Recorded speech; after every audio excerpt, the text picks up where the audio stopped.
That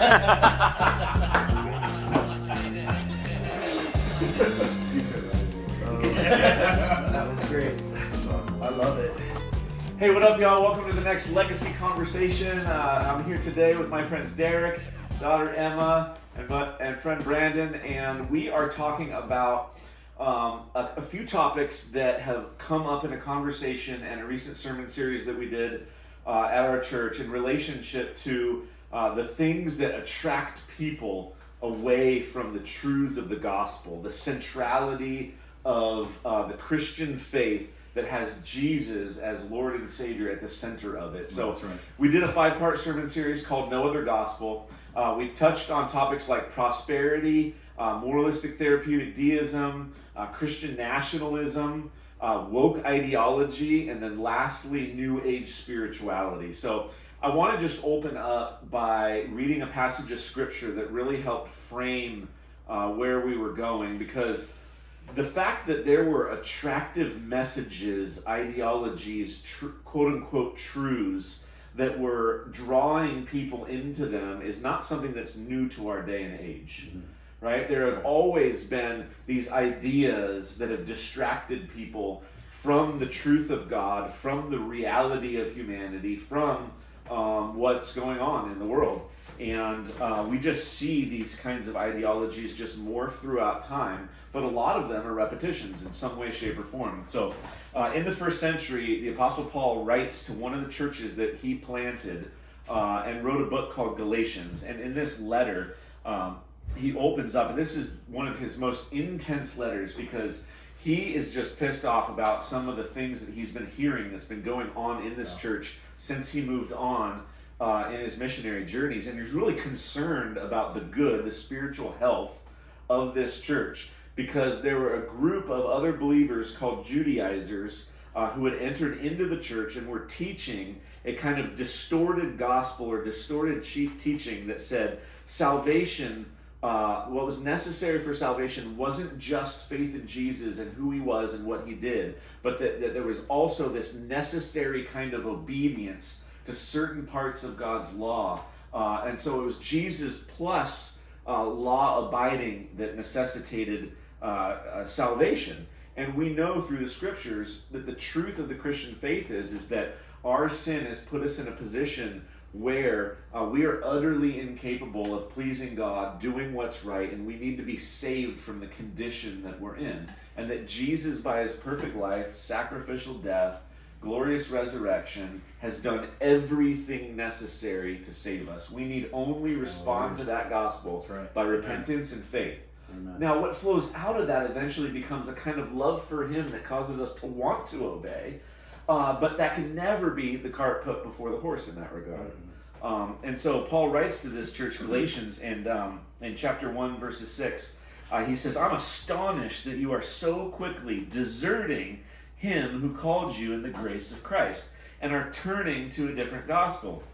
Not that there is another one, but there are some who trouble you and want to distort the gospel of Christ.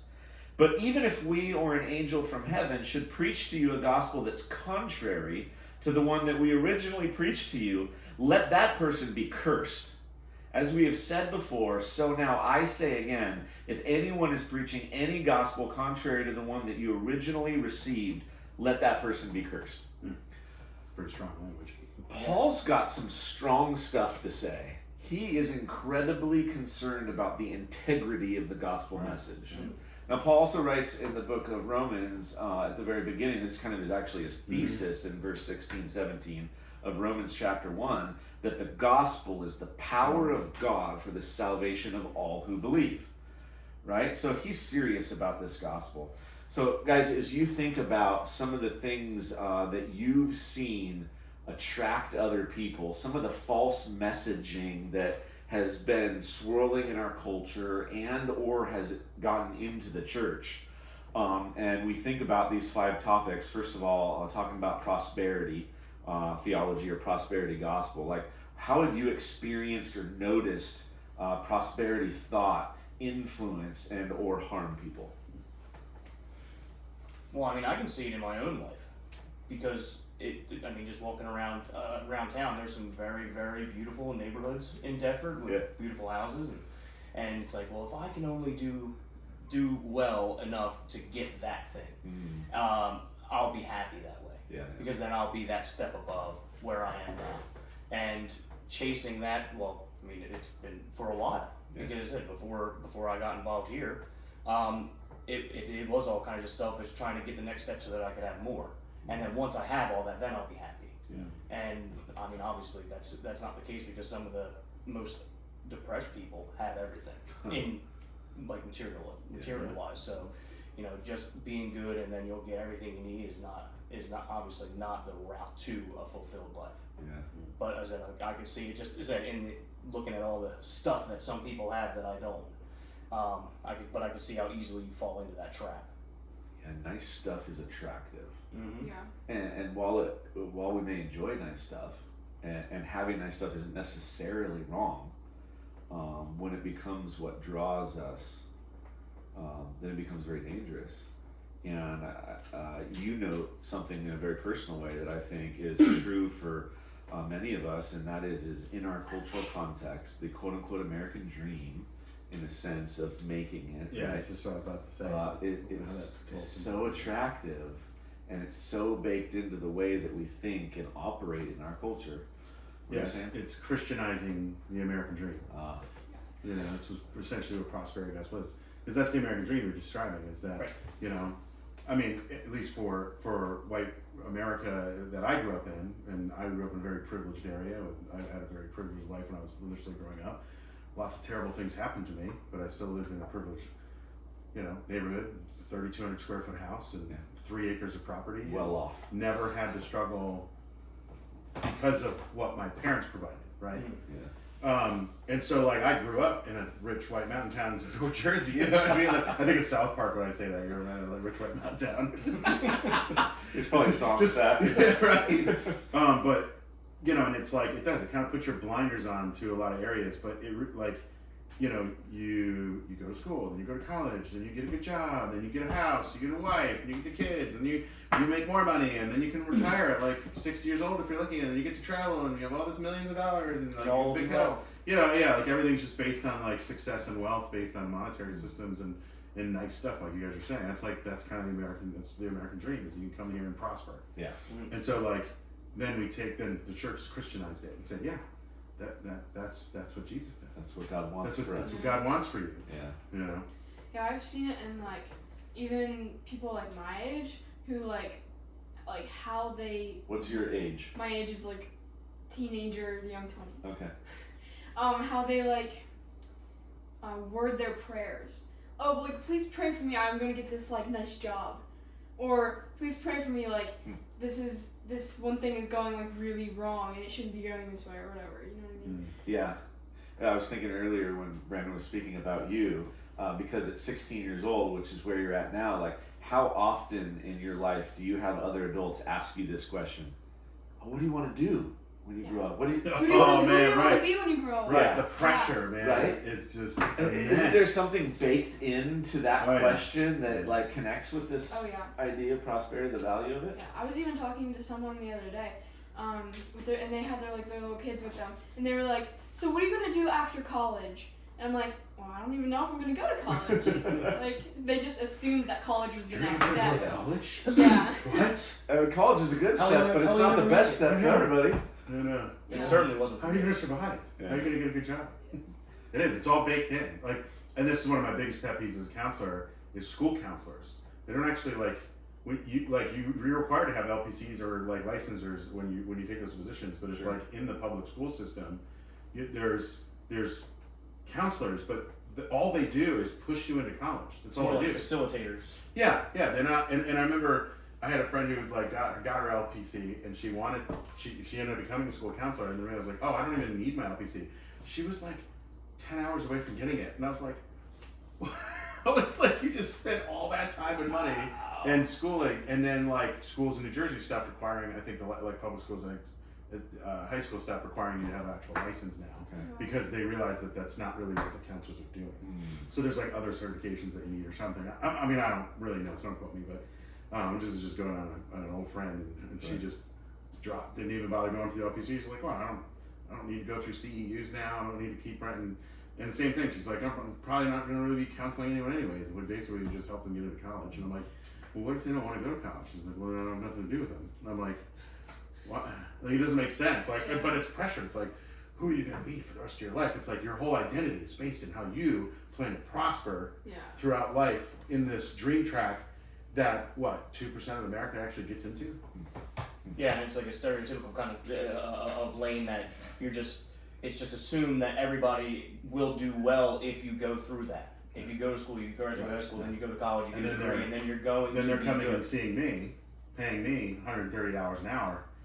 Because They want to kill themselves because it's all they're falling miserable. apart. Right. Well, so I mean, I don't know necessarily like within the church. Obviously, I haven't been around too many, but I mean, is it that there are people out there that are preaching that if you just do good as a Christian, then all things will come to you, and you will have all the good, earthly things, the big house, the car. Yeah. And is that what they think is going to attract more people to the church? So that's why they preach it. I think that is part of it. And the underlying message is God wants you to prosper. Yeah. And therefore, if you give your life to Jesus and give your money and your time and service and attention to Him, He's going to give back good things like wealth and health to you. Mm-hmm. And so there's this kind of manipulative give and take kind of thing You that give us happens there. money, and God will give you something. And in some forms of the prosperity kind of movement within the church, it is blatant and manipulative. Right. And some of them, it's thin, it's underlying, it's accidental, it's unintentional, or it's just poor theological training that hasn't gotten deep into the core understanding of the scriptures. But there is this element in which if you come to Jesus for anything other than or less than Jesus Himself, what you actually have is idolatry. Right. You've made whatever the other thing is that you're going for an idol, and now Jesus becomes a means or an altar upon which you put yourself on to get that which you really want. It's just another step towards those things, Right. rather than the thing itself. Yeah. It's like the Jesus path will get me there faster, better, or. And the other thing too, just like we should probably move on to other topics, but one of the things I also noticed is that a lot of reason why the prosperity gospel is so prevalent, and especially in my context too in counseling, that's probably the one I see the most. I probably see that one the most. But I also live in a very wealthy area, like where we work is in a very wealthy area. The majority of my clients are very wealthy, or have enough wealth that they're not struggling. Yeah. So, and an interesting piece is they're going to teachers that are they're the most prevalent on the online platforms, right? So through YouTubes and online services, but they've been doing it before COVID, long before COVID. I mean, these are the preachers that have the most amount of money too. So you know who's really prospering? Look at the pastor. You know what I mean? The teacher who's actually pushing the message, because what he's doing, right, is making him a lot of that money too.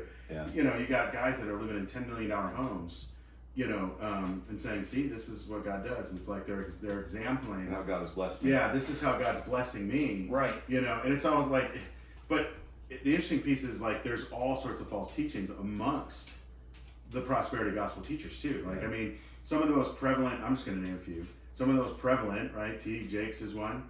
People love T.D. Jakes. You ever watch T.D. Jakes? That dude can talk, man. Yeah. He's if you want a professional motivational speaker, dude, he is amazing. Charismatic. He is super charismatic, brilliant speaker, right? And he's got an immense amount of talent. But how many brilliant speakers can lead people down? And that's what I'm saying, right? Yeah. And so and that's the thing, but he believes in something called modalism, and he teaches modalism. So he denies the Trinity. You know what I mean? I think that's pretty More problems there. Right, just more on his prosperity, right? You got guys like, what's his, Creflo Dollar, right? Yeah, These guys, Creflo Dollar. Joyce Meyer, Kenneth Copeland is like the poster child of the Word of Faith movement. Yeah. And that one believes that we're all little gods. Yeah, There's a lot of New Age thought in the Word of Faith movement. That's true. Yeah, I think the thing that I hate about prosperity gospel most is that it ends up abusing the people who are in most need of meaningful care, because And folks who have not experienced financial or physical prosperity are the ones who have suffered the most under their condition in this world and are longing for relief. And the truth is that only Jesus can provide that relief, and yet we've sold them a bastardized, distorted form of Jesus in order to get from them rather than in order to provide for. And that's why it's so prevalent in America and becomes popularized in poor, struggling communities, and then gets outsourced to poorer, struggling nations. So like the nations, because they see what people. I remember it was some years ago dangling the carrot on Twitter. you know? Like somebody, I think it was Twitter, Instagram. Somebody started the Preachers in Sneakers. And they were just collecting photos of preachers who had $1,000, hundreds of dollars expensive sneakers, and it became like this cool, funny thing that he started, but. The reality is that he's exposing the trend of something that's so dysfunctional and disgusting that it should be anathema. It's anti-gospel. Right. And if Jesus doesn't satisfy that deep want and desire, then have you really met Jesus yet? Ooh. Say that again? If Jesus doesn't satisfy your deepest wants and desires, have you really met him yet? No. What do you believe in, you know? Yeah.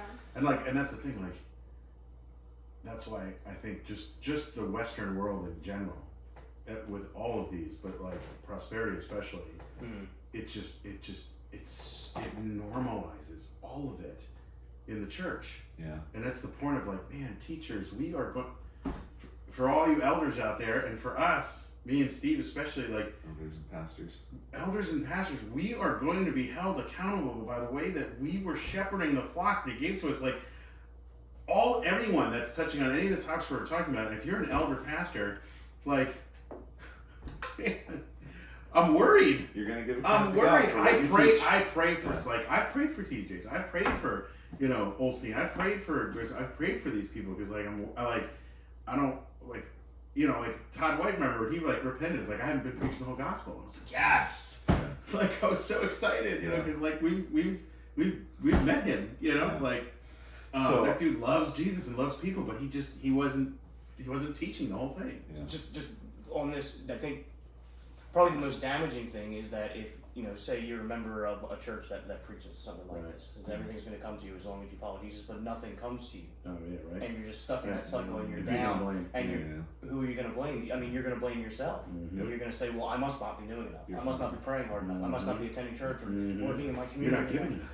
But the problem is that their leader isn't bringing them into the fold to tell them, hey, you can do all these works. It doesn't mean that you're going to get all the money and all the gold and everything, but your soul could be saved if you do the right thing. Real quick, Derek, that's can you share how long have you known Jesus now?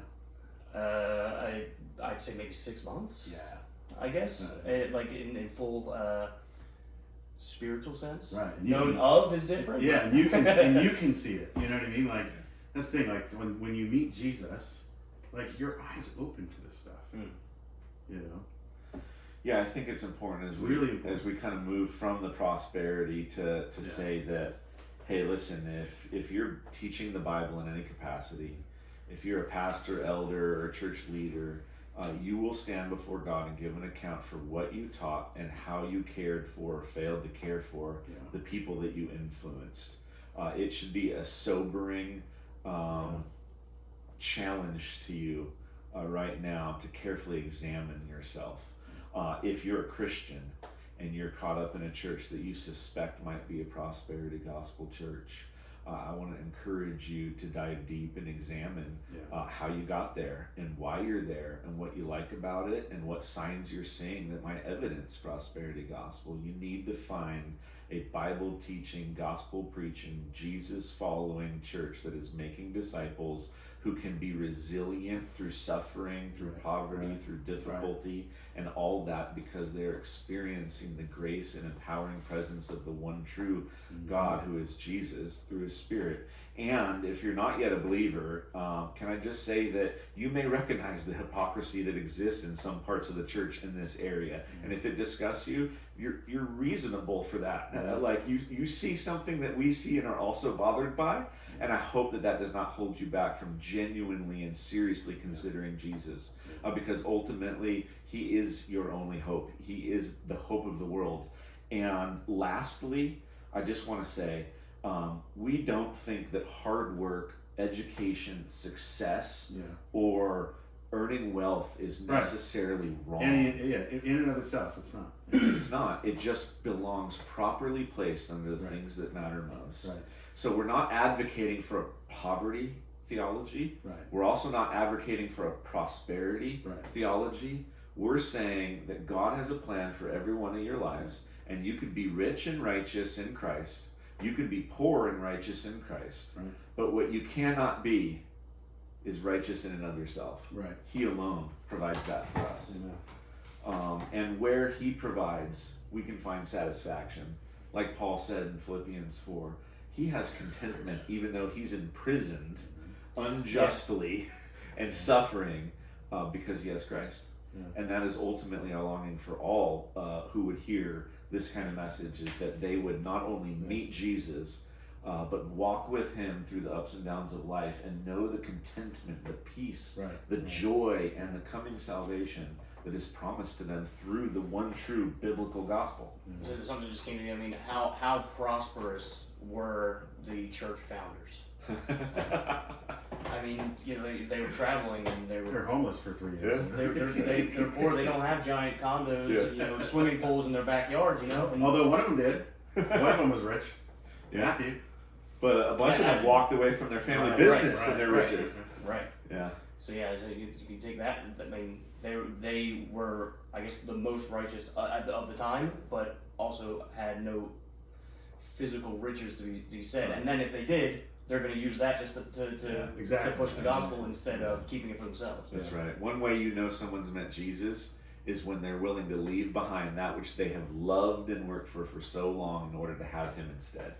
When push comes to shove, if we're willing to compromise what we've once loved in order for Him who loved us and we now love too, that's evidence that the gospel is at work in someone's life. So let's move from prosperity. Let's talk about moralistic therapeutic deism, MTD. Yes, it's a mouthful. We could just say MTD for now. It comes out of a study from Christian Smith, 2005. He identified thousands of teenagers within the American context, and he boiled down their basic belief system into this MTD. Now, obviously, 20-something years later, this is the main belief of the average adult within our context. So, moralistic, you got to be good. Therapeutic, it's worth feeling good. And deistic, God's alive out there somewhere, and He wants me to feel good and be good, and then He'll accept me. So, where have you seen this in the world around you, or in people around you, or in yourself for that matter? What do you think about MTV? I struggle with it, really understand this one. Okay. So, I mean, it's tough for me, so I don't know if I've got much to say on this topic. Yeah, I think... sorry. But, I mean, just like the way that you frame it that way, works don't equal salvation. Mm-hmm. And that's kind of what I get out of that. It's like if you do good, then you're good. Yeah. But I'm not sure if I understand it properly. I mean, there's definitely an element to it that's that.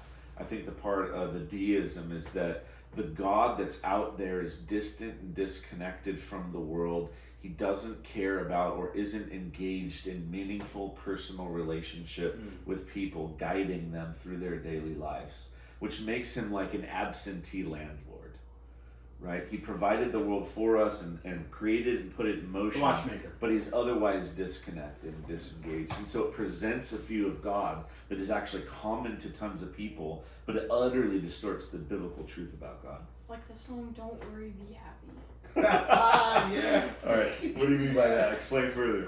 That's a great When you summation were of what this is. preaching your sermon, you had mentioned that song, and I was like, I made a note in my journal because like that song is basically describes what moralistic therapeutic deism is. It is a good summation. Yeah. Yeah. Like, so I would even go take it a little further too. Like, I think the therapeutic value becomes the deism. Yeah. Right? So like, and I think it's in part because of how psychologized our society is today, because of like just how, I mean, it's everywhere now. All over TikTok, all over like Instagram, or like people just like, there's people making up terms of like therapeutic values that are just, they're just making it up. And then if people like it and attach to it, and like, I literally, people come into my counseling, they're like, that's not even a diagnosis. Like, it's talking about. Self-diagnosis, some weird stuff you found on TikTok that doesn't even exist. Someone was like, yeah, I wish I can't even remember it. It was like, instead of like agoraphobia, which means like you're afraid to leave your house, like it was like I'm spatially challenged. It's like saying I'm vertically challenged. If I'm sure, but no. So when I think of this, like, and it's probably just because of my own psychological lens, I think through it like the moral therapeutic deism is like the therapeutic is I'm going to heal. I'm going to be good and find healing and feel better stuff. Like it's not just feel better. I feel like it's wider than that. Yeah. I think that it's wider than that. Where the feelings, the emotions become like the guide rather than the gauge at the same time, right? And so that informs our moralism. Yeah. And so there's this like, and so then the avenue towards healing is some form of therapy. Yeah. Right. Maybe not professional through a counselor or a psychologist or something, but some therapeutic thing, right, that helps my goodness and feels better, which then brings me to a better state. Yeah. Right. And then like and then I'm going to be accepted by God because I fixed myself. So it's like if it feels good, it must be moral. Must be moral. And thus it must be God. There it is, right there. And it must be from God. Yeah. Yeah. Wow. Talk about backwards. I said there's a lot of things that feel good. Enough said. It's no game. Like that will destroy you. Yeah. Let me just say that God gave us some good things that feel really good, and some boundaries around which we should enjoy them, that they wouldn't destroy us or others. Yeah. Yeah. And emotions are not a guide; they're a gauge, right? They're a gauge. They're useful. God gave us emotions. We're supposed to have them. Right? Yeah. Right? He has emotions. You can see all of his emotions throughout all of the scriptures. Yeah. He is not an emotionless God. That's so all you Stoics out there that you think you're following God with all your heart. Trust me, you're not. Right? Because you're not actually expressing all your emotions in your relationship with God. And that's the thing. Like, you want to see the best man in the world? Look at what Jesus did. Yeah. Jesus wept. He confronted. He cried. He loved. He's like everything, right? And so, but it was never. He didn't. His emotions may have been expressed, but he wasn't doing them because of emotions, and we aren't supposed to do them for emotions.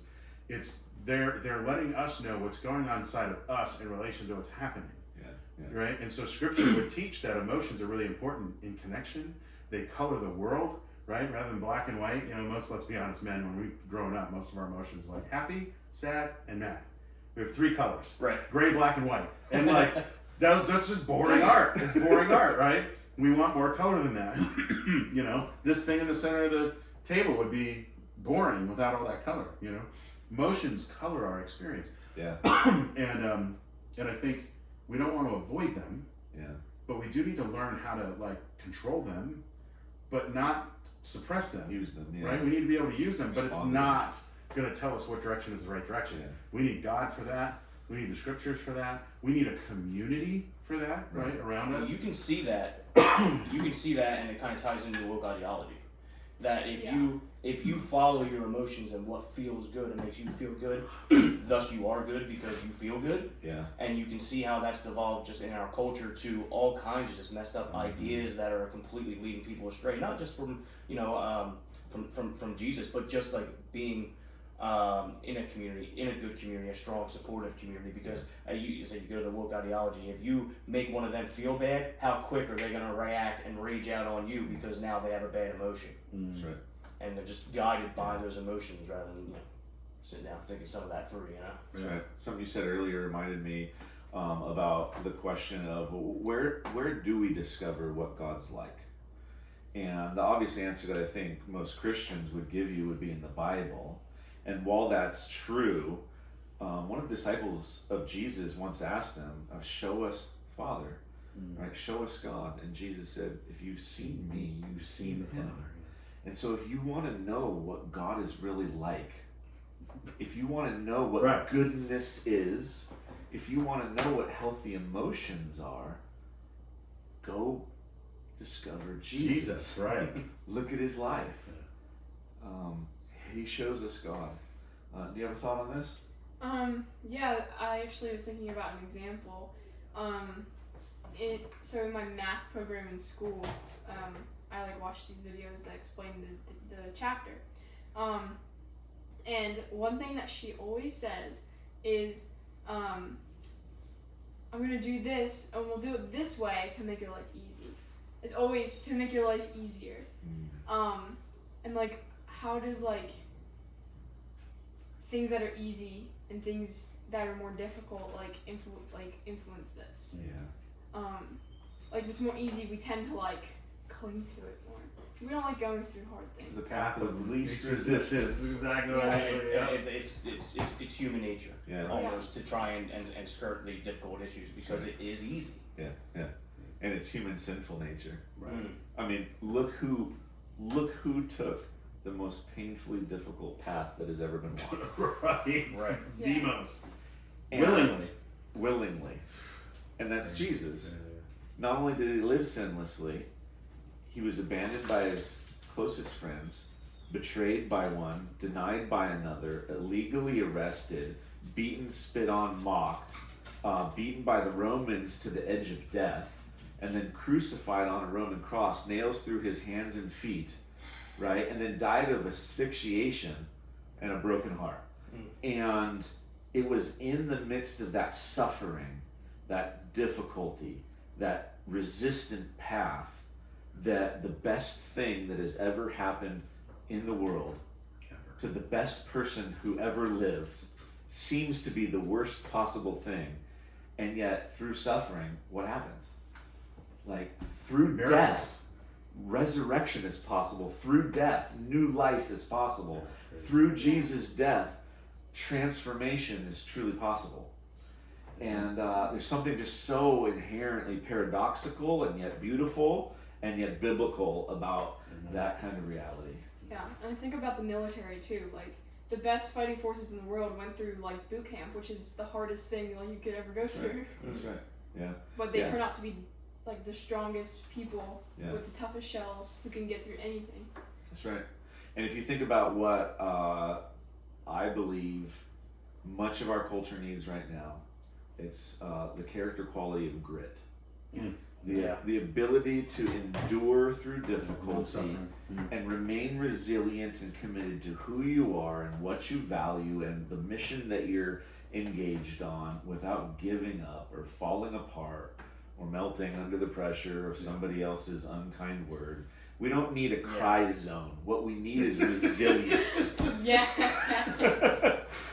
So I mean, I worry about our culture in the West that we've had it so good for so long that if troubled times, hard times really did fall upon us, how many people would be broken and unable to make it through, or help pull other people through? Yeah. Because I mean, obviously, that's where you're going to be the strongest. The strongest people are the ones that are helping other people through those hard times because they've been through them themselves.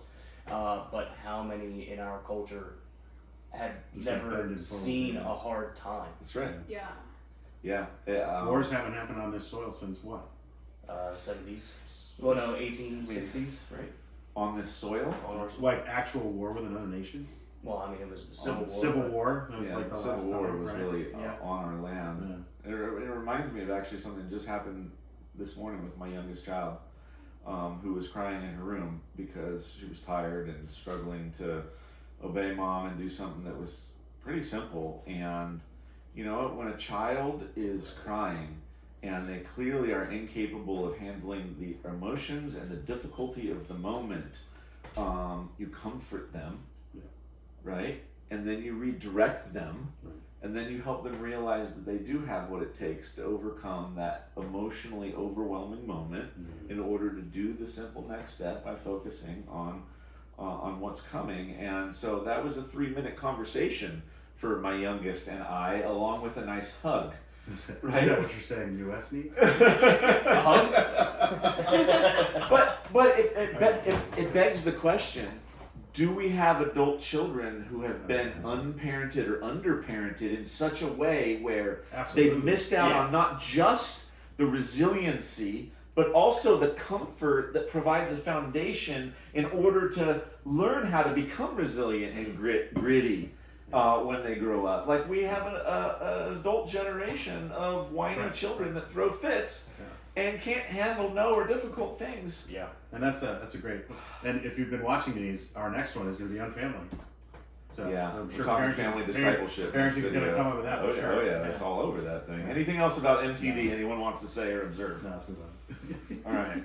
So from moralistic therapeutic deism, we then moved into Christian nationalism, and this one's a really tricky It's tough. Man. Yeah, I've been thinking on this actually.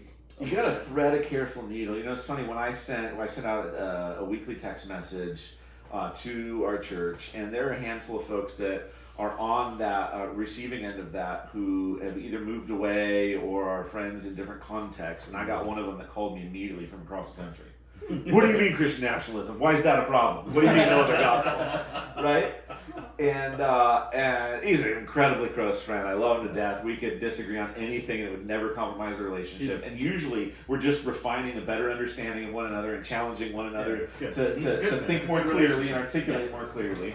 But ultimately, this is a tricky one because there has been a shift over the last few generations in what has been a prosperous American nation, and when I say prosperous, I mean it in the appropriate sense of the word in this way, that was founded on some strong ethical values and functioned according to a governmental purpose and structure and had traditional conservative family values, and all of that stuff is eroding and falling apart. Right. So it makes sense that for Christians, a longing to restore a strong national identity that's built on democratic Republican or democratic republic values and that have strong conservative family traditional values makes sense. Like I can identify with that. And at the same time, there is no way in the world in which our main fight can be for establishing some nation.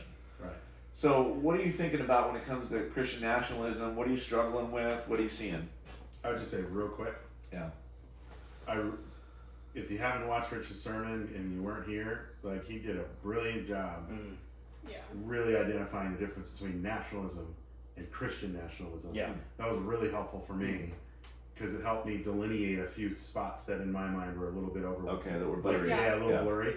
So watch that if you haven't watched it. It's really good. Yeah, it's really good. So is it okay for a Christian to love their nation? Yes. Yeah. Is it okay for a Christian to serve, support, fight for the good of their nation? In fact, God even encourages it. Okay. Well, and in Rich's sermon, he said I can't point to the section of the Bible where it is. I'm sorry. but he mentions that at one point there's a group of Christians and they're living, or it may have been the Jews, I forget, but they're living in a community that's not theirs, Exactly. and they're going to be stuck there for a long time. Yeah. And he says, yes, work to build your community, work to do better in your community because building that community is good for you and everybody else around you. You're serving not only yourself but the people that are with you. So when you talk about building a nation, that's what we want, right? We want to have a bit of land with some borders and our people are taken care of. But then I guess the issue when you run into like Christian nationalism is, are you going to force everybody into this? Mm-hmm. Because that's what government is. It's force. So are we going to create a government that's based on all these Christian values and force everybody to live that way? Yeah. And is that what you want as a Christian, to be forcing people That's to right. love Jesus? Because that's not real. No, Yeah. God didn't do that to us. No, it certainly didn't do it with me. Right. Yeah. So, I mean, how can you just put that on to everybody? And That's a good point. it'll actually devolve, I think, actually into violence and a destruction of a nation if you did something like that. Yeah. I agree, and the truth is that I want to follow Jesus with people who actually love him because they've experienced his goodness and grace. Right. And I don't want him forced on anyone. No. He doesn't force himself on us. Now, he may woo us with irresistible grace. Yeah. But that's a different topic and a different conversation. At the ACC conference this last year, what was his name? He wrote this huge book called The Emmanuel Method, and but he was sharing a whole bunch of just testimonies, and he was saying he had this one client who was an atheist, but was still coming to him, and he's like, well, give it a shot. Let's see what happens. Let's ask Jesus come in the room, and let's see if he shows up. Because if he shows up, he's like, all right, fine. So he shuts his eyes and he goes into it, and all of a sudden, dude starts crying, right? And the guy's like, and the doctor is like, who does this all the time. He's like, what's going on? Why are you crying? He's like, because the Son of Man is in front of me, and this guy has no language for that. Wow. And then his question was like, how do you know it's Jesus? Or no, he's like, oh, Jesus is in front of me. He's like, how do you know it's Jesus? And then he opens his eyes and stares right at the doctor. And he's like, when the Son of Man is standing in front of you, you know. Yeah. And he was just like, and the guy as he's telling this testimony, he starts crying too as he's telling all of us, because it was just so moving for him. Because this guy had none of that. Like, he doesn't know what the Son of Man is. Like, that came from God, right? Like, just to add to that irresistible grace thing, like, when the Son of Man reveals himself to you in whatever way he did to you, like, like, you know it. Yeah. Like, that's what happened to me too. Like, every Christian I talked to, you know, sometimes it was a year or 2 year long process. Sometimes it was momentous, like mine, in an instant. Like, it doesn't matter. Like, he still reveals himself in the way that he reveals himself to each person. Yeah. You know, it's like, it's amazing. Yeah. And it is unmistakable. Yeah. It is unmistakable. That's for It's sure. awesome. Oh, I'm sorry, that little squirrel. Yeah, no. Go back to nationalism. Yeah. You have any thoughts on this? I mean, Christian this, nationalism. yeah, this is something that I particularly struggle with because I am kind of an old soul and I love my country. Like, I wish, like, I know that this is not like the That's right because thing your to dad's think a about, lady. but I wish that we could go like back to the old times when like everyone was like nice to each other and like we had like a good government system and all this stuff, right? Which is not even a thing because there was something broken at every point in time. Right. But like for me, growing up and realizing that like the society, the government, everything is just crumbling. It's like it's saddening.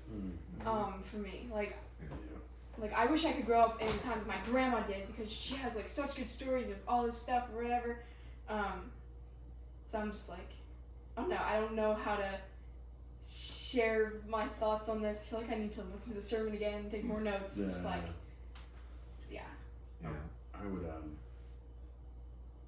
you know, I would say like, yeah, like I had some of that feeling when I grew up. I remember like the nostalgia Yeah.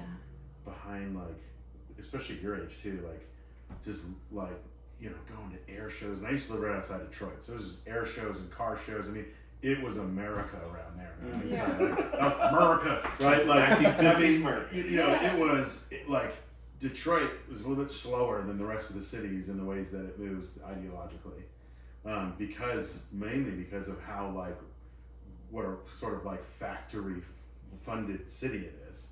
And it's it's Ford's there, GM's there, like all these, you know, and so there's a certain mechanical industrial presence in Detroit that's not like New York and Philly.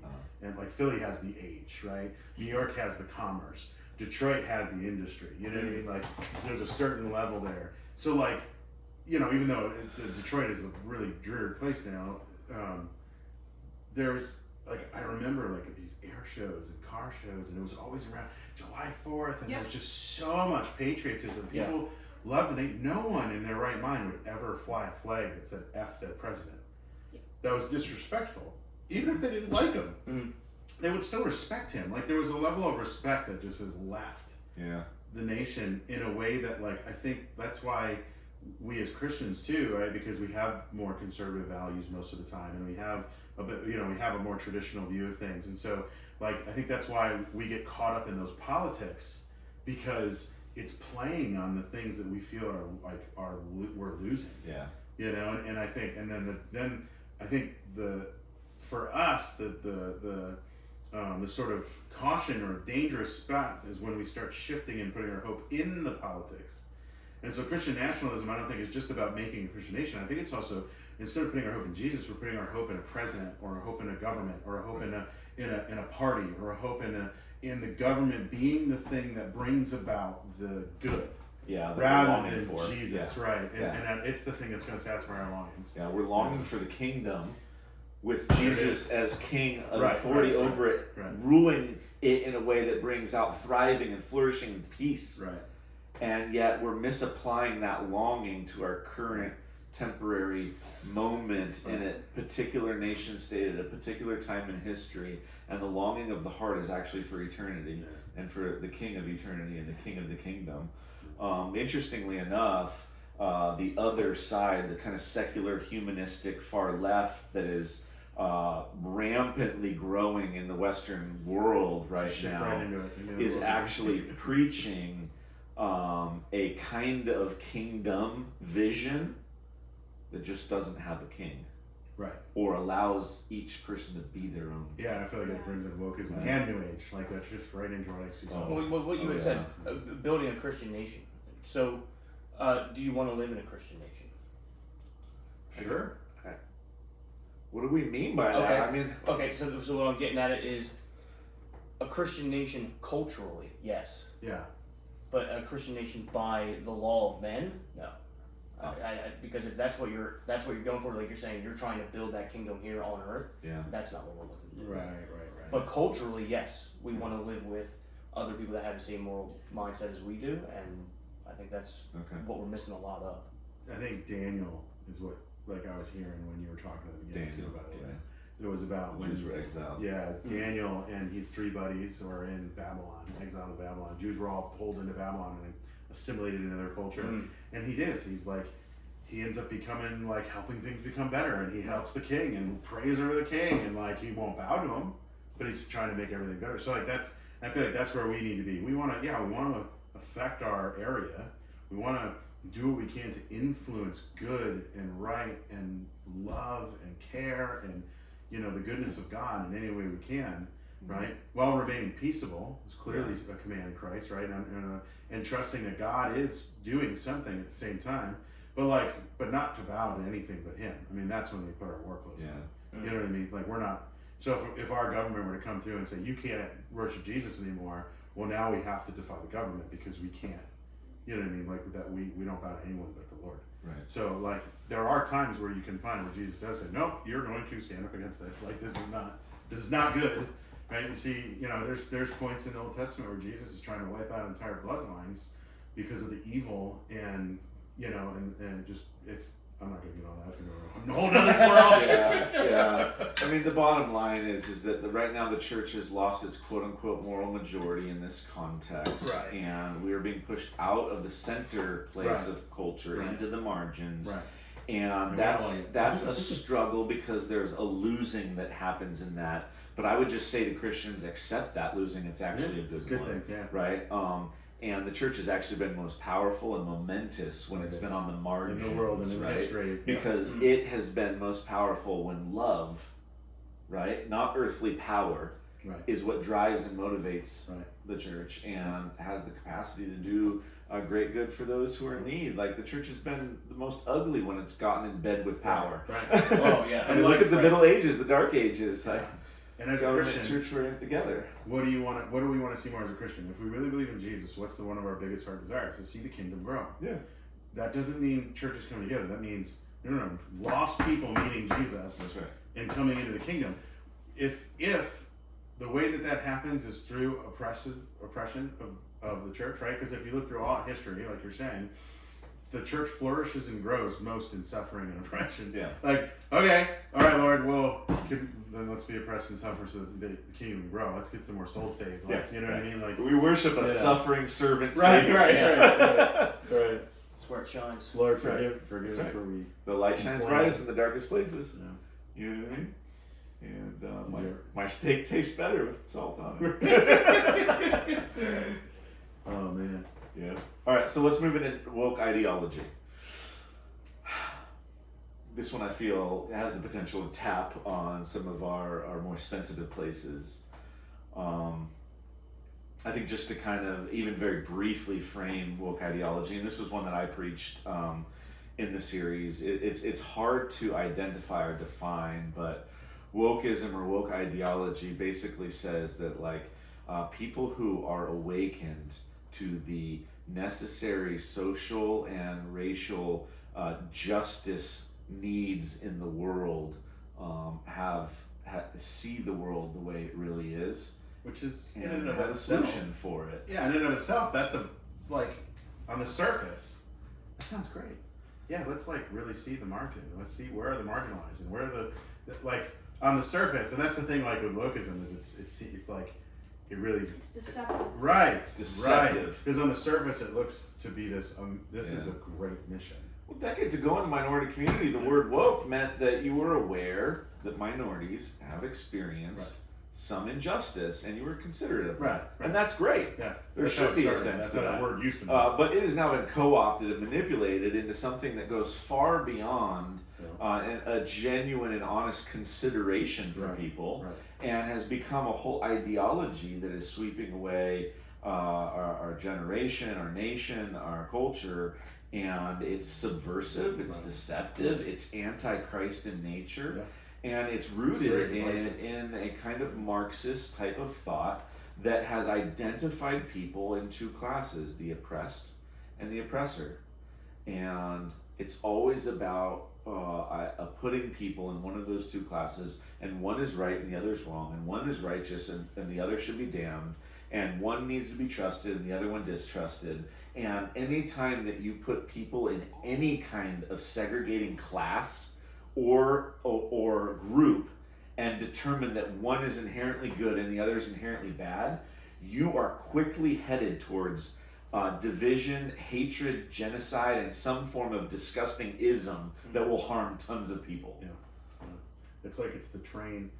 The analogy that comes to mind is like there's this train that's been rolling through since like what, the 50s, right? And it's just it grabs masks and words along the way and pulls them into it. You know what I mean? Like, you know, it was the sexual revolution, and then it was like, you know, I can't remember what it was in the 80s, and then it shifted into tolerance movement, and then it shifted in, you know, and then it was social justice movement, and now it's like the woke movement, and like, it's like, it's the same stuff. New names, old demons. Right. Same, right. And like, and the train, it just keeps rolling through time, grabbing stuff, and taking it in, and then like, people get tricked into it. Like, for instance, like I'll still every now and then I'll see a Christian wearing a BLM shirt. Yeah.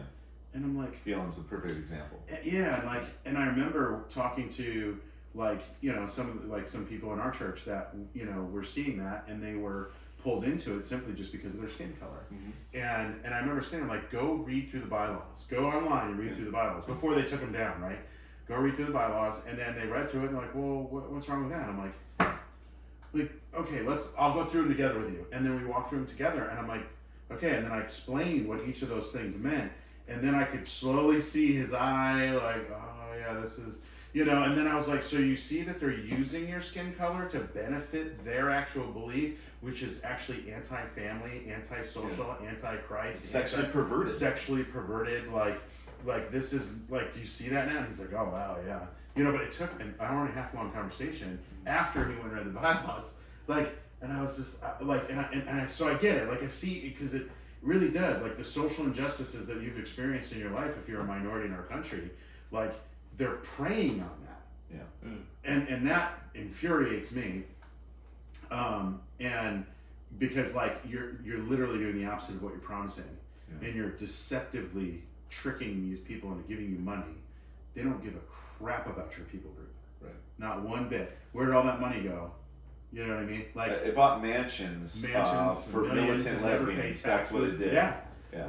I think Like, the truth came out, and then why are we still wearing that? Like, I don't. And that's the thing. Is like I don't know that anymore. I still see it. Oh really? I still see it in some of the circles of our churches in this area. There's some of the churches we are connected to. I've seen some women wearing BLM shirts into, like, you know. I haven't. And but like, I'm gonna be looking for them next time. So, and it's not that often anymore, but every now and then I still see it, and I'm like, but you can it's an oxymoron. You can to wear that shirt. You can understand that the statement in and of itself Right. alone is true. Oh, yeah, I'm all for it. And that's part of the deceptive tactic. Exactly. Because of course Black Lives Matter. It's Right. a Of course they manipulation. do. Like, you know, like, but that's not But what the we're ideology actually behind doing. it that they're actually trying to build, Right. like you said, it's a deceptive nature. Right. And I think it's an abuse of the freedoms that we have in our country. So yes, we have individual freedom to do as you wish, as long as you don't hurt anybody else while you're doing it. But the problem is, it's gotten away from the original cultural foundation of the country, the Christian cultural foundation of the country that wrote these rules down to free human beings. Right. And now they're not free in the sense of their own personal selves, because now they're attached to these ideologies that are dragging them and everybody else down, and us further away from the original foundation of the country. Right. So and I think it kind of ties all into what is it? therapeutic deism, Yeah. moral therapeutic deism. Yeah. It feels good. And To be that righteous To be- warrior to be the for justice the warrior. minority. claiming systemic abuse while systemically abusing the people that people. they're supposed to They serve. just flipped it around. Oh, it's just And I kills think me. it's one of the things that bothers me, and I don't necessarily know how to word it, is that they are starting to go against the people group that designed a system in which they could have the ability to The do what freedom they're to doing do what now. they're doing in the first place. Yeah. You wouldn't have the ability to have these surgeries Yeah. if we weren't as prosperous as we are. If you were hungry, you're not worrying about that surgery. That's right. Yeah, you don't care about your gender when you're just trying to eat. Yep. Right. Yep. That's not even a thought. Yeah. I mean, there's a reason why these kind of sexual perversions and gender distortions don't show up in nations or cultures that have struggled in order to achieve, simple flourishing in life. Yeah. I'm still baffled that the psychological community Is wrapped up gender in stuff is like ignoring It's powerful. 50 years of research. Yeah. Like John Hopkins, when they did longitudinal studies with gender reassignment surgeries, Yeah. and did longitudinal studies and found it was like 75 to 80% of them returned to their original gender and regretted the surgery and lived in deep depression and anxiety. And the rates of depression, the rates of suicide don't change before or after. Or after, yeah. Well, at least there's no longitudinal studies that actually prove that. Right. That's what they claim. I think they go up, but I would I'm assume pretty they sure do. we'll be finding out about that within months or years from now. Maybe that's what I'll get my doctorate. We're already finding out I'll go to a about study and all that. how tons of folks are transitioning after discovering that this never provided what they thought it might or what others claimed it would, and have found themselves in a pit of despair with it. It's unfortunate. Matt Walsh is a good example of that too, like his whole campaign. I don't really listen to him all that much, but I do appreciate his investigative journalist work. I love how you caveated You that. know, well, because I don't know. I mean, I used to watch him a little more, but he's responding in a lot of anger now because the dude has been threatened. His life has been threatened. His family, his kids have been threatened. Mm-hmm. Like the woke ideology police, like Threatened me went with family. after I'm gonna him. get mad too. Right, like they went after him. So it's like no wonder he's angry and punching back and being a jerk to them because like they have mistreated him so much and his just trying to like go do the right thing. Like and that's what they do is like you were saying earlier, the wokeism stuff, like if you disagree, they'd rather kill you. I mean, look at the Roe v. Wade term. How many offices were like arsoned or vandalized or bricks thrown through them or threatened or stuff written over? When did anyone on our side ever do any you know what I mean? And a lot of that like is on the like- side of pro-life. I have members of my family that are no longer members of my family because I celebrated that and they said, F you, I hate you, get They out of my draw a life. line in the sand and then they put mortars up. Right. It's like But a lot of that anger comes out of misinformation about Yeah, it does. these topics. Right. It does. Yeah. So 100%. Roe v. Wade was overturned, and now Yeah. a lot of people go, oh well, now abortion's just banned across the country, and we're all going to be oppressed in this manner. yeah. Well, no. What it's done is it's localized the decision Sure. to those communities. Now those communities can make the decisions for themselves, whichever way they're going to go. Yeah. Which is, I think, a better way, than these monolithic top-down federal things. But the issue that we have is that this movement, they need to take the reins of power. Right. And again, what we were saying about Christian nationalism, we want to force it down these people's throats. They do. Right. They Yeah. do. It's a political movement Yeah. in order to make what they think is the best society in individual freedom or whatever it is. Do what you want whenever you want. If it Yeah. feels good, it is good. Yeah. So but that's it's a dangerous path for us. I mean, we are in some trouble when it comes to that. That's true. It does put the American or the Christian American in a rock and a hard spot because we have to be engaged. The dogs have come to visit. Hey, welcome to the Legacy Convo on YouTube. Hey, Logan. It puts the Christian American in a rock and a hard spot because we shall never elevate our national state or politics over Christ as King. and the work of gospel ministry, and yet at the same time we have to get engaged politically and socially in order to vote for politicians and laws that provide for human flourishing and that deny the woke mob from taking political power and shifting things even more dramatically. I mean, one that really gets me is the Obergefell decision from 2015 that turned the traditional understanding of marriage between one man and one woman, monogamous, into this slippery slope of homosexual, LGBTQ, welcoming kind of definition to marriage. And, you know, I personally, as a pastor, I don't think the government should be involved in marriage at all.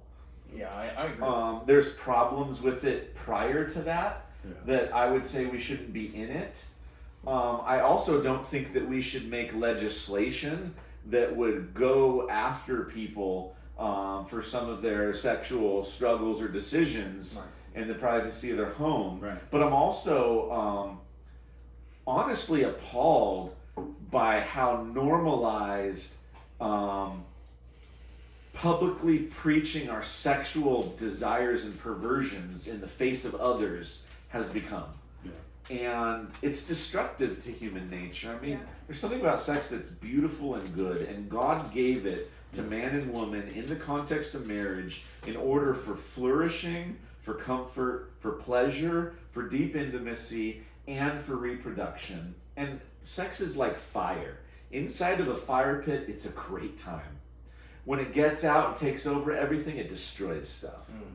And that's what we're seeing happen in our culture, is that there is an idolatry of sexuality that is destroying lives because they're pursuing purpose and pleasure in sex rather than where it belongs. And it's just gotten so far out of the way. I mean, there's some things that you can handle. You know, what two adults do, that's fine. But then as soon as it starts bleeding into our children, that's just such a hard line for me. I cannot abide by it. So I homeschool my kids. Like, I'm not going to be putting them through these schools in the manner that they're at the moment, because it's what are they learning when they go into this? Are they learning to be good human beings, or are they learning to be good secularists and just accept whatever it is that's being thrown at them? And it's just such a huge distortion of good natural way of living into, and they've just evolved it. They've used, again, something that feels good, and then they think that is good. It's just out of control at that level, and it's just evolved so far in our culture that it just destroys everything going on. And this even blends into New Age practices too. There's New Age practices that have that surround sex as a form of worship. You know, and that's nothing new. You see that in scriptures too, right? The Temple of Apollos or something like that, or I can't remember. One over in the Corinthian area. You know, one of their sex goddesses, or one of their goddesses of fertility. You would go into the temple and join whatever orgy's going on during that moment. Yeah. Like that's how you worship them. You know, sorry, I was getting a little graphic. Sorry, but this is stuff happening in our culture that still happens now. You know. Also, I'm trying to transition into the New Age. Something from the woke ideology sermon that stuck out to me was like, what you said about deceptive ideas have destructive consequences. And like taking action on those ideas, like these ideas are being fed to the children, and they're just eating them, taking them in, and then they're acting on them, and they don't even know how to constructively think about what's being thrown at them so that they can make a good decision about it. They're just acting on what they've been told, and everything is falling apart for them because they have no other context compared to at all. I mean, when you're 6 and you go to reading time at the library, and some woke drag queen is twerking and reading you a book, like, that's clearly been publicly normalized in front of the eyes of some young people that will certainly create confusion. It's a form of indoctrination. And there's not even normalized grooming, indoctrination, and honestly, I think it should be illegal. I would agree. I said it's not even normalized. It's more than that. It's that if you are against it, now you are wrong. Right. You're the bigot. You're the one that needs to be ostracized from society because you are oppressing those people. that's a kind of moral distortion Oh man, that is hard, honestly, to accept that we're really having that conversation. I know. The broader scope of our culture. And I think that heightens the nationalistic sort of view even more, right? And that it like drives that stuff even further, right? Like, Because we need to make laws in order to enforce it. Right. Yeah. And the thing is, there probably are some laws that are needed somewhere. Yeah, there are. You know. Yeah, but it's interesting. I mean, honestly, I think they need to be put in jail.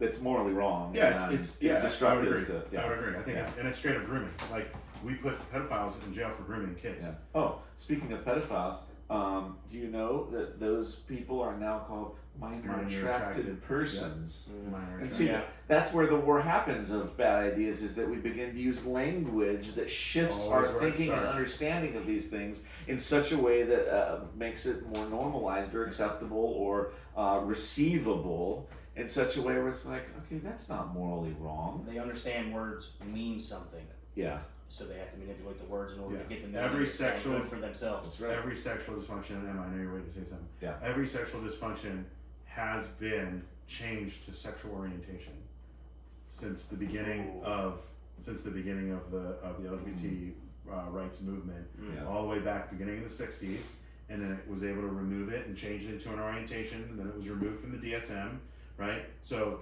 every single one of those dysfunctions is on its way right now, lobbying and going and pressing into language. Pedophile's the next one, by the way. That's why that word has now been changed and accepted Yeah. in the higher echelons of academics. They are the ones that are now using that word. Like, so there's literally studies out there that are now studying the sexual orientation of minor attracted individuals. Yeah. So it's already reaching the research realm, and it's already being used in that type of terminology. So it's already now being removed from a dysfunction and put into the orientation category, right? And so it's already happening. Yeah. So now here's the thing, it's scary. Now there's laws that'll protect that from happening still. For even now. if they have their orientation. For now though, the way that this country's been going lately, I'm actually kind of worried. Like, what if they do change the laws for a minor attracted individual? It doesn't change my actions if it comes to me. You know, Oh, there's no like doubt. there's already, right? There's a movie out there too. Have you seen it? It's Adam Sandler and Andy Samberg, and it's called Father and Son, or My Son, or something like that. Mm-hmm. And the whole movie is premised off of he's like 13 years old, and he's got this hot teacher, and he's hitting on her and trying, and it shows him when he's this middle school student, and they end up a relationship and have a baby. And then she gets put in jail for 30 years, and he's left to raise the kid. It fast forward to him, who has gone through all this fame of being this 13-year-old dad, right? And he's run through all of his money. He's a drunken idiot. He's an alcoholic. He lives in a strip bar, basically. I mean, it's just like, and then his son is totally ridden in anxiety. Like has like a thing of underwear in his jacket that he rubs for, like, it's like, your security blanket, but it's underwear. Like all these weird things about him, and he can't like function normally. He has one single gift from his dad, which is that he can compute numbers instantly, and so he's a hedge fund like millionaire. And that's why he's successful, because he has this single gift from his dad. But it's so dysfunctional. It's like one of those stupid Adam Sandler movies. Yeah. There's like nudity in it and stuff, and there's like, you know what I mean? Like, Well, I never might saw want it. to try watching it on like Angel's Studio, or what's the Yeah, what's the one Good that cuts Angel? all- yeah. But it's like it's like Happy Gilmore, and like it's all that kind of humor. You know what I mean? But anyway, so like there's a movie that's like glorifying that. And making it funny and minimizing it, and there was another one of those movies in the past too that was that same thing. And at the end of the movie, they're all like, "Oh, he did it," but the kid's traumatized because he just got raped by a teacher. But the guy mentality in our society is that, like, oh, it's a guy can't get raped. That's It's like, yes, they can. Anyways, okay. like it's already. I'm just saying, it's already like our culture's already reflecting a lot. Yeah, we're done with that one, right? Yeah, we're done. What did you want to say? I didn't know it was gonna go this way. Sorry. It's all right. This is what we're doing. Yeah. Nothing. I was just thinking about the connection between nationalism and woke ideology, and how people have gotten to like the sexual orientation kind of thing. Is how the ethics in government are based on humanistic thoughts, Mm. belief system, and that's led them to be like, well, I'm individual. It's my body, my choice. Mm. I can do whatever I want because I'm the king of my life. I love Yeah. it. She's 16, y'all. She just made that connection. I That's love good. it. Getting I that mean, homeschool the group. truth is that God has a design for people. He made us as specific persons that fit within His good design, and everything that falls out of His design is what we would call sin, and it leads to distortions and disruption and darkness and depression, and the curse of this broken world and our broken lives that we all feel. And there is only one redemption from that in Jesus Christ, who leads us back towards God's good design. Right. So at this point, like, we really start to wrap up with getting into our fifth and final topic, and that was about this New Age spirituality, and the New Age movement, which we clearly see rooted in kind of the Gnostic, early first century struggle with the Christian church. But when it comes to New Age spirituality, I know, Brandon, this is the one that you preached in our series, but open question to everybody. Where have you seen New Age spirituality or the ideas and practices influence either you or the people around you, or the world that we're living in? Yeah, I mean, no, I'm going to be honestly. I mean, it is everywhere. I mean, they have a section in bookstores, New Age. And what I want to say, but I think there is a God-shaped hole in everybody, and they're trying to fill it with whatever it is. But they can't take the Christian tack, because a lot of our culture is that's wrong. That's been evil throughout history. You can't go to Jesus or church to fill that hole. When really, I mean, and I can attest to it. Like, that's what's needed. Yeah. Because I had a huge hole, and like that God-shaped hole, and this is the only thing that had worked. You know, you try the science, you try the physics, and you try to, get the whole universe down into a bubble that you can understand. Well, it's impossible. Yeah. But this gives that. These things kind of give that comfort, and that's satisfying that God need. Yeah. But obviously, it'll never do it all the way. Yeah. And I think that we've lived in, like, since the Enlightenment, we're going on hundreds of years of this, where we have now shifted in the last few decades from a modern to what's called a postmodern culture. Right. And we have been living in, for so long, the age of modernism and enlightenment that has been so humanistically focused on material understanding and scientific observation that a vast majority of our institutions and higher education and just the influential bodies within our culture are influenced by this idea that neglects or never engages with the fact that we are spiritual beings and there is a spiritual realm.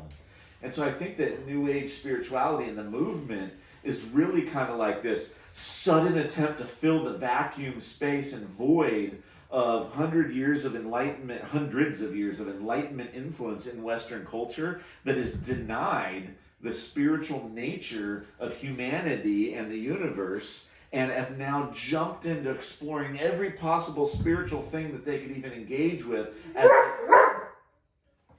No, bro. You're fired. As if all things spiritual are good. Right? There's this desperate hunger to engage with that which has been denied or ignored so long. And I think that is, at least in part, what motivates this underneath what you talk about when it comes to the God-shaped hole, the emptiness or the brokenness or the longing for more or for something, or actually for God, that every human experiences. So we're on a search to fix brokenness or to fill emptiness or to bring joy and peace or to satisfy needs and longings. And New Age is trying to do that for people, and people are trying to find that in this movement. Yeah, definitely. I think that's what attracts it. And I think one of the things too is like it kind of at the same time it doesn't baffle me because everything we just talked about. But it also baffles me because like of how much of it is getting to church. Like there's just like I'll hear reports. Haven't seen this one by myself. This is like reported to from other people that have claimed to see it. Where like, you know, they have their Christian friend at Cairn University or something who's going to Cairn. Yeah. And they're like, they have crystals set up on their desk, and it's not because they love this rock and what it is in the world, and it's God's creation, because they think it's like gonna clean their aura, Right. and it's gonna clean the room and keep the room safe. Yeah. And it's like, oh, this is a Christian school that I teach at. You know what I mean? And like, look, oh man, and then it's just this hodgepodge mesh of everything spiritual that that gets pulled into that too, and anything that will help aid that and better it in so many ways. And so like, and then it's also in subtle ways too. Sometimes it's just underlying belief that entails like even some of the stuff we've already talked about with like if you're a good person, but the aim is to be like I'm like the best spiritual mode I could possibly be. Well, I wonder if it also ties in what Emma said about people wanting to be their own kings. Yeah. Right. I can control this. Well, and it's even so. It's that we can be a god. Right. Literally. Yeah. Not thinking like, oh, God of my life, like we'll say, like the fallen condition of the human heart. No, like they really believe like there's an essence in them. This is especially with most of the spiritual practices of like and the Gnosticism and all the stuff that's in it. Is that I'm actually God is actually not a good God. They'll even honor it and say, yeah, there is a creator and he did create things, or the creator is it. This all came out of him and he is all of it, and panentheism and pantheism and and all that stuff, and like there's an essence of all of it, including us, and there's a spark in all of it, including us, and we need to reach our spiritual potential and break free from. Right, break free from this God who's keeping us imprisoned in these bodies and in this earth, that we can actually aspire to something greater and larger and longer. And it's just, there's aspects that are pulled in from the truth, right, of God that are incorporated. Like some of the creation story is a part of like the Gnosticism belief. Yeah. Some of the spiritual truth of the Holy Spirit is pulled into like other types of like spiritual, like Hinduism too. Like that's another one. And if you watch my sermon, my pet peeve about yoga, right? But I think all of this, a lot of what we're talking about, and especially New Age, is it leads us to that syncretism that we minimize and justify, even though God clearly says not to do that. Right. Yeah. So New Age spirituality, because it's really hard to define, and you'd have to go listen to the sermon to hear a really thorough and a really simple definition. But modern Americans, we are obsessed with the buffet. Right. We want to get a little bit of everything on the plate, and we just end up obese in the long run and dying of heart disease and diabetes. But ultimately, like New Age spirituality is the religious version of the buffet of the buffet, like a little bit of this, a little bit. Let's just take everything we like and we put it together, and ultimately it doesn't satisfy. It actually opens up doors into our lives spiritually for evil spirits, for demons, for demonization, for oppression, and we've seen that. I mean, recently over this last year, we saw a woman who we engaged with some years ago and shared the gospel with, who was into New Age spirituality, have an encounter that she claimed was meeting Jesus and getting saved, and as soon as she started to walk out her faith, and then wanted to get baptized, and the moment that she got that, it was like move on with life into whatever else is good for me that I desire, and has no engagement with Christ's bride, his body, the church, but names Christ as Lord, along with all these pseudo-distorted, semi-biblical New Age ideas that guide her life, because she's still living in kind of this aura-pursuing, energy-loving, the best vibes for me and for you kind of life and mentality. And it's really unfortunate that so much of this ideology has influenced our world and our culture and our church. In a lot of ways, we see that with at least in part, with the great de-churching of the American church, in the sense that... What's that figure that you had? 40 million Americans in the last 25 or so years have left the church. And the media and culture want to spin the story to say it's because the church is bad and wrong, and pastors are manipulative, and leaders are abusive, and all these people have church hurt, and so they take the stories, a few select stories, and amplify them, and then people identify key areas of hurt that they don't realize is just natural human sin and neglect their own sin in it, and the big picture gets blown out of proportion. So statistically, what they found out in this study called the Great Dechurching is that it has nothing, like it has very little to do with church hurt, deconstruction, toxic church culture, abusive leaders. That's still a small percentage, even though it's a tragic one that ought to be mourned and cared for. People are just being discipled into a postmodern Western American world that is more driven by immediate gratification, by radical individualism, by social media and entertainment culture, than it is being influenced by biblical discipleship in the way of Jesus. And that's led them out of the church. And unfortunately, you cannot be in Christ without being in his body.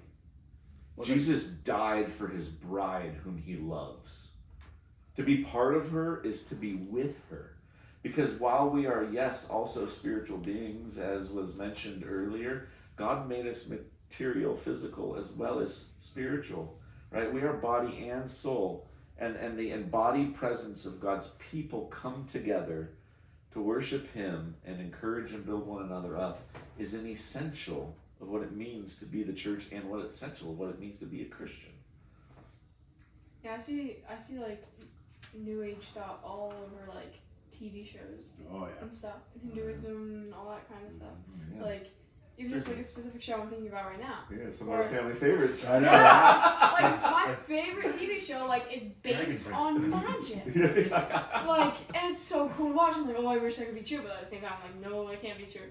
Like that'd be so bad, but at the same time, it's like I wouldn't mind having a dragon. it's just like that ideology is influencing entertainment. Yeah. Yeah, And making it seem normal. those fantasy shows, even right, because that fantasy style is a big style that I like too. It used to be it was fantasy because of the characters. Now it's adding practices in like much wider ways. Where like used to be like, oh, like a witch was the only character that did spells.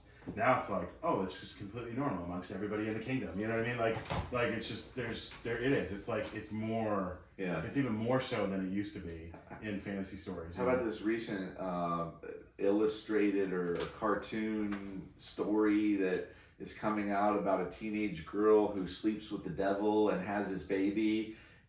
Yeah, exactly. You know what I'm talking about? Did you hear about this? I don't know. There was something similar a while ago, and I think it was like Lucy, Daughter of the Devil on there it is. Adult Swim Cartoon Network when I was younger, and something along those There's lines. a lot of messed up cartoons. Well, Cartoon Network was kind of a cynical adult comic. Right. And as a 12-year-old, I probably shouldn't have known. But I wasn't watching it. Yeah. Well, as we begin to wrap up, I want to go to final thoughts. So you're about to get seconds to prepare for your final thoughts because I'm about to come to you. But as we wrap up this conversation, we're talking about there is no other gospel than the good news about Jesus Christ, who has lived and died and risen to conquer sin, Satan, death, and hell, and is coming to restore the world and redeem his people and reunite heaven and earth. That's the good news, that our sin can be forgiven and our lives can be saved from sin, from its effects, and from the judgment that it and we rightly have deserved for having rebelled against the holy God. This good news, there is no other gospel, there is no other good news. It's found in Jesus through the scriptures, the Old and New Testament, which is one story from God about Jesus that leads us to him. We've talked about prosperity, about moralistic therapeutic deism, about Christian nationalism, woke ideology, and New Age spirituality. Final thoughts, what do you got? Final thought, I think that was enough said. Cool. No other gospel, man. Like There's no other gospel. It is the power by which people are saved. So our country is in a giant spiritual war. Yeah. And the enemy is attacking hard from lots of angles and trying to win souls. And I think we need to put our spiritual glasses on and really see that this is bigger than just some material thing, which is why I think the New Age is becoming so big, because they're joining in that spiritual arena. Yeah. And God's very specific about what we can do, and I think we have not discipled people well enough in this country, which is why we have lots of Christians just sitting around going like, I don't know what to do. Confused. Yeah, confused, and then not understanding what the gospel really is and how to get it out there. Yeah. And how to go to war against Satan with what God has given us, and to focus on the kingdom. You know, have kingdom lenses, and I think that's what leads to all this stuff. Yeah. That's good. Final thoughts? I think my final thoughts are facts come before feelings. And those facts are that Jesus is the king. He deserves the glory. And we need to be ready to make a defense for those facts. That's good. Yeah! That's good. That was good. Final thoughts, Derek? So for me, I'm actually thankful that we were going through this series, because it's just like, as a new believer, as a new member of the church, I could see how not being educated in it, you could easily fall into the trap of any of these. So again, it kind of goes to that point of community, and that's been huge for me over the last few months here. You know, it's one thing to read it, but it's another thing to understand it. And I think going through these things and seeing how easily it is to stray away from the actual message, the actual actions, the actual way that we're supposed to live through this book, is extremely helpful for me, especially, like I said, as a new believer. So definitely a lesson that I think everybody can get a lot out of. Yeah, that's good. Well, Brandon, Emma, Derek, thanks for joining me on this episode of Legacy Conversation. Would you please like, subscribe, comment, share? We'd love to hear from you, and I'm grateful that you took the time to join us in this conversation. Until the next Legacy Conversation, remember, it's all about Jesus.